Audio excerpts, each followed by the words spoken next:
दीपक जी क्या कहेंगे जिस तरह से अमेरिका ने जो 50% का टैरिफ लगाया है, और क्या आप देख रहे हैं कि क्या उसका नुकसान है इंडस्ट्री को, कार इंडस्ट्री को, और क्या आप सोचते हैं कि क्या इस पर भारत सरकार करे? देखिए, पहली बात, जितना मेरा नॉलेज कहता है ये 50% टैरिफ नहीं है, एक तरह से एम्बार्गो है।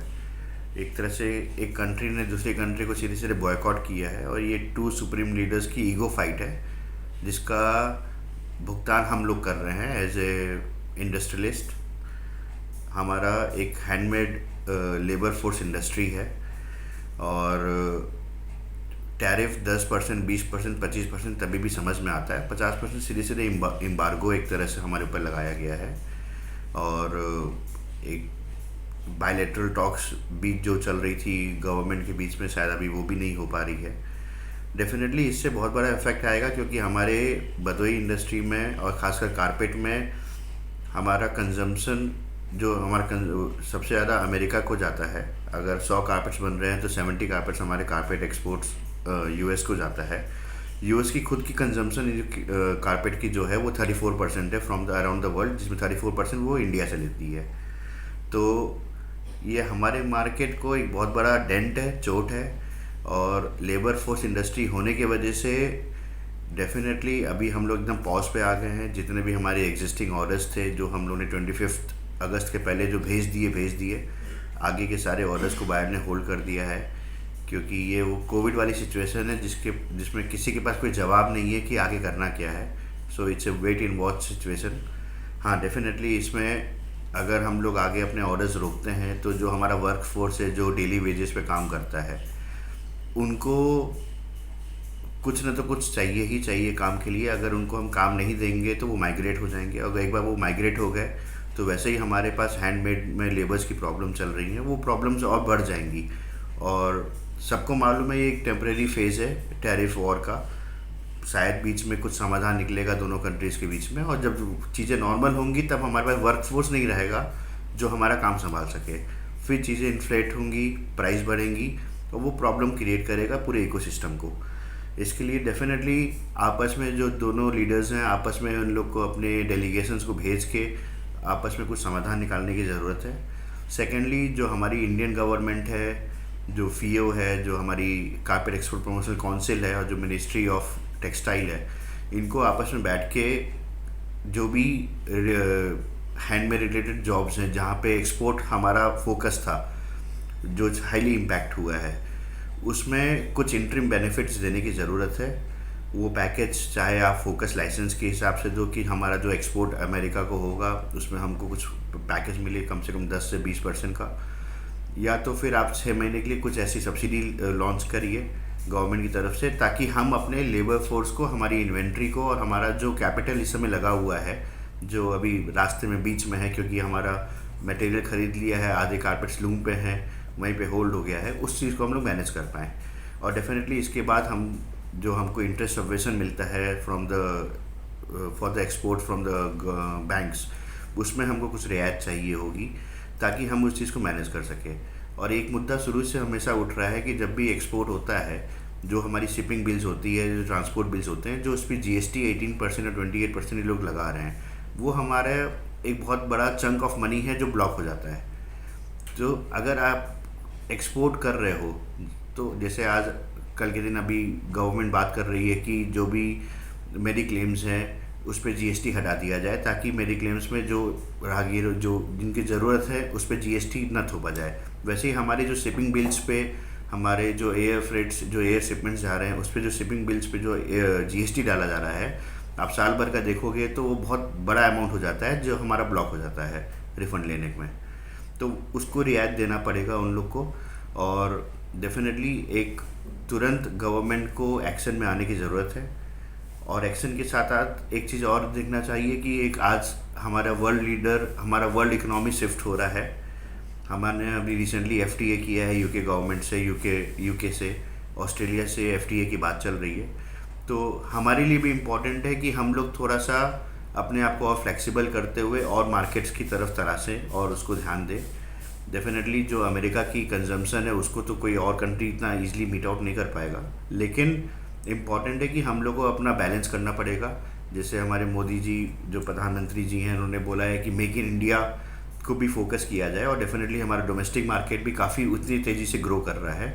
तो अगर हम लोग कुछ परसेंटेज इंडिया के डोमेस्टिक मार्केट में एग्जिबिट करके इंडियन के मार्केट में अपने चीज़ को डाइवर्ट करें, कुछ यूके के मार्केट में, कुछ बाकी मार्केट्स में करेंगे, तो डेफिनेटली कल के दिन अगर ऐसा कोई हमारे पास प्रॉब्लम्स आती हैं, जो रिलेशनशिप अमेरिका और इंडिया का आज इतना अच्छा नहीं है, उसका इफेक्ट बाद में हमको इतना नहीं पड़ेगा जो आज हम लोग हाईली अफेक्टेड है। क्या चाहते हैं, तो क्या होना चाहिए? सर डेफिनेटली एक तुरंत हम लोग को गवर्नमेंट की तरफ से कुछ पैकेज की ज़रूरत है, जहाँ पे हमको हमारे जो भी हमारे शिपमेंट्स होल्ड हैं, जो बायर उठाएगा, क्योंकि बायर भी समझ रहा है, जो कंज्यूमर है, बायर को कुछ टैरिफ का जो पार्ट है वो अपने कंज्यूमर पे डालना पड़ेगा, क्योंकि आप 50% सीधे एग्जिबिटर या एक्सपोर्टर को डाल दोगे तो वो कोई भी मैन्युफैक्चरर ज़िंदा नहीं रह पाएगा। हम इतने मार्जिन पे काम नहीं करते हैं, हमारा मार्जिन 10 से 15% का होता है।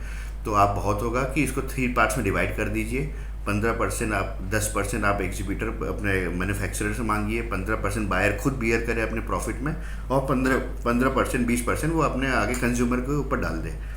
इससे ये चीज़ डिवाइड हो जाएगा सबके ऊपर, और यहाँ पे जो हमको 10-15% की चोट लग रही है वो हमको अगर गवर्नमेंट सपोर्ट कर देगा तो हम लोग इस बड़े प्रॉब्लम से ओवरकम कर जाएंगे। और साथ साथ डोमेस्टिक मार्केट और बाकी मार्केट्स पे हमको ज़रा एक्सप्लोर करने की ज़रूरत है। और जो भी हमारा अभी जैसे बायर सेलर मीट होता है या एग्जीबिशंस होते हैं, उसमें हम गवर्नमेंट से रिक्वेस्ट करेंगे कि हमको सब्सिडी दी जाए, ताकि हम बाकी जैसे फेयर्स में जाके, चाहे यूके का मार्केट हो चाहे ऑस्ट्रेलिया का मार्केट हो, हम अपनी चीज़ों को वहाँ पे भी शोकेस कर सकें। तो better infrastructure for the end better subsidy for the exhibition, वो भी हमारे लिए बहुत ज़रूरी है। अमेरिका ने जो 50% टैरिफ इंडियन गुड्स पे लगाया है, उस पर हमारी कारपेट इंडस्ट्री पे क्या असर पड़ेगा? हमारा तो एक्सपोर्ट ही, हमारा आइटम जो है एक्सपोर्ट 90% तो एक्सपोर्ट होता है, और उसमें से 60% अमेरिका को जाता है। तकरीबन 10,000 करोड़ अमेरिका को माल जाता है। उसका 50% 5,000 करोड़ की सब्सिडी गवर्नमेंट दे पाएगी, इसका हमें संशय है। हमारे ख्याल से तो एक ही रास्ता जो दिखता है वो ये है कि हम अपना गवर्नमेंट यूरोपियन मार्केट के ऊपर 20% गैस सब्सिडी दे दे। हमारा एस्टेब्लिश मार्केट किसी ज़माने में यूरोप होता था, जर्मनी, इंग्लैंड, बेल्जियम। वहाँ पर अगर हमको 20% सब्सिडी मिल जाती है, गैस रेजिस्टेंस मिल जाता है, तो हम अपने उस पुरानी मार्केट को बर्थ दे पाएंगे, और उसकी भरपाई जो अमेरिका से शॉर्टफॉल है वो ही हो जाएगी। एक और रास्ता भी है कि वहाँ से वो एक्सपोर्ट होकर अमेरिका जाए। हमें नहीं पता इसके क्या कायदे होंगे, क्या होगा, लेकिन एक संभावना है। अगर वो नहीं भी होती है तो यूरोपियन मार्केट एक बड़ा इस्टेब्लिश मार्केट था, और वहाँ हमारा अगर माल जाएगा तो हम बहुत कुछ लॉस पूरा कर सकते हैं। देखिए, जो टैरिफ लगाया गया है अमेरिका की तरफ से इंडिया के ऊपर, और वो बहुत ही ज़्यादा अनुचित है, ऐसा नहीं होना चाहिए था।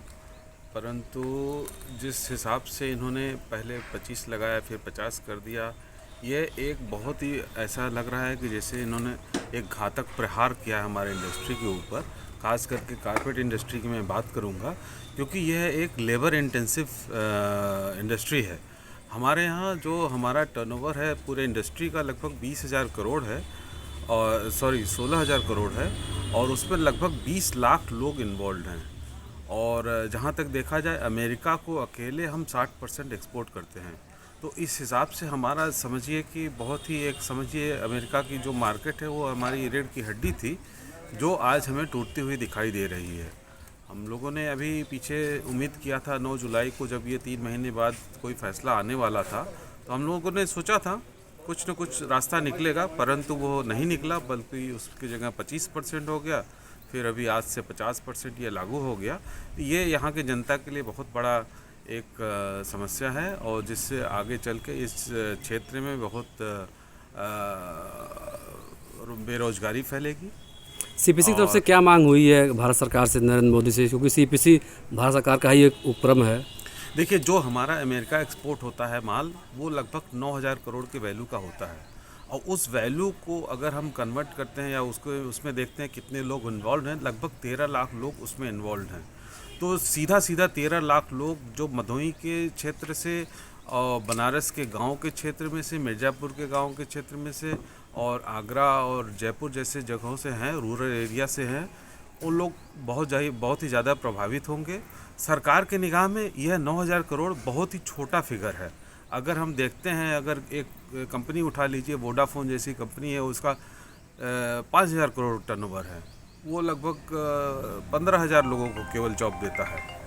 अगर कोका कोला इंडिया जैसे देख लीजिए, उसका टर्नओवर आप देखेंगे तो लगभग 7 से 8,000 करोड़ उनका भी है, वो भी केवल लगभग 25 से 30,000 लोगों को नौकरी देते हैं। लेकिन हम 9,000 करोड़ में 13 लाख लोगों को नौकरी देते हैं। इस वजह से ये बहुत ही महत्वपूर्ण सेक्टर हो जाता है उन बुनकरों के लिए, उन कारीगरों के लिए, उन शिल्पकारों के लिए जो इस क्षेत्र में इस कला को जीवित रखे हुए हैं। अगर ये इस समय अगर बंद होता है तो हो सकता है शायद ये कला भी मर जाए, आगे आने वाली पीढ़ी को ये आगे फॉरवर्ड भी नहीं हो पाएगा। नुकसान हम लोग ऑलरेडी कर चुके हैं और जहाँ तक ये 4 महीने से ये जो बातें चल रही है और आगे भी 6 महीने में क्या होगा, मांग क्या है प्रधानमंत्री से, मांग क्या है आपकी? हम लोग चाहते हैं कि त्वरित रूप से हम लोग का जो सब इंटरेस्ट सबवेंशन रोक दिया गया है, कम से कम उसको बहाल कर दिया जाए और कुछ ऐसा पैकेज हम लोग को दे, जैसे हम वो 50% का जो टैरिफ लग रहा है, क्योंकि कस्टमर देने से तो रहा ही और कस्टमर कभी नहीं उसको बियर करेगा, वो हम लोग को ही बियर करना रहेगा। इसलिए त्वरित तौर पे कुछ समय के लिए हम लोग का ये मांग है कि कम से कम हम लोग को कुछ परसेंटेज उसमें से एक्सपोर्ट में से दे, जिससे हम इस समय को आगे और खींच सकें।